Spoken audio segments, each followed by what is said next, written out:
Assalamualaikum warahmatullahi wabarakatuh. Saya Susilawati akan mempresentasikan akuntansi keuangan lanjutan tentang laporan keuangan konsolidasi untuk penjualan aset tetap arus ke atas. Pengertian aktiva tetap. Aktiva tetap adalah aktiva berwujud yang diperoleh dalam bentuk siap pakai atau dibangun lebih dahulu, yang digunakan dalam operasi perusahaan, tidak dimaksudkan untuk dijual dalam rangka kegiatan normal perusahaan, dan mempunyai masa manfaat lebih dari 1 tahun.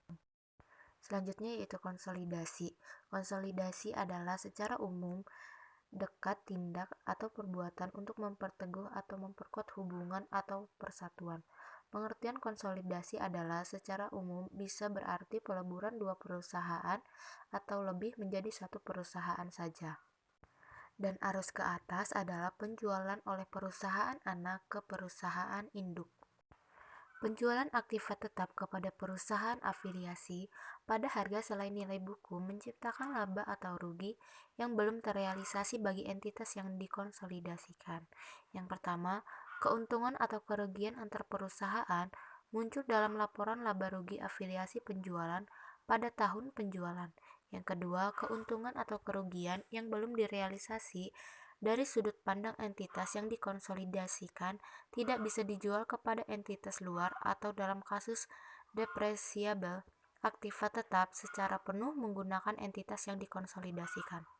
Yang ketiga, selama tanah dipergunakan pada tahun berikutnya sampai tahun penjualan kertas kerja konsolidasi dibutuhkan pada setiap tahun untuk mengurangi akun tanah sampai harga perolehannya dan meningkatkan akun investasi untuk menetapkan resiprokal dengan akun ekuitas anak perusahaan pada awal periode.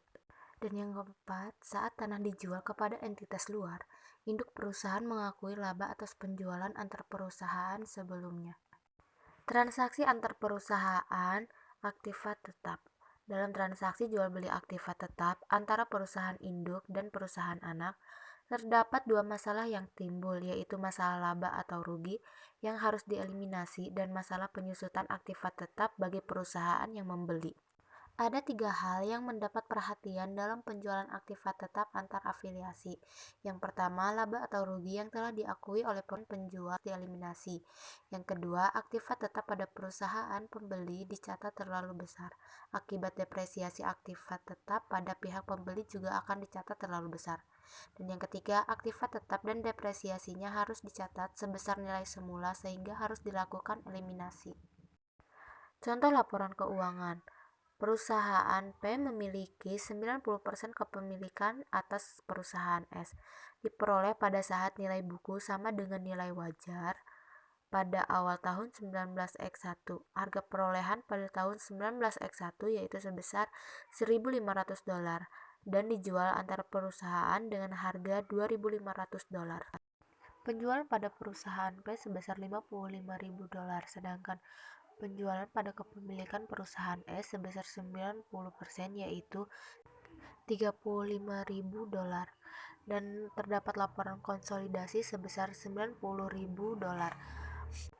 Pendapatan dari perusahaan S pada perusahaan P yaitu sebesar $5.400, sedangkan penyesuaian dan eliminasi sebesar $5.400.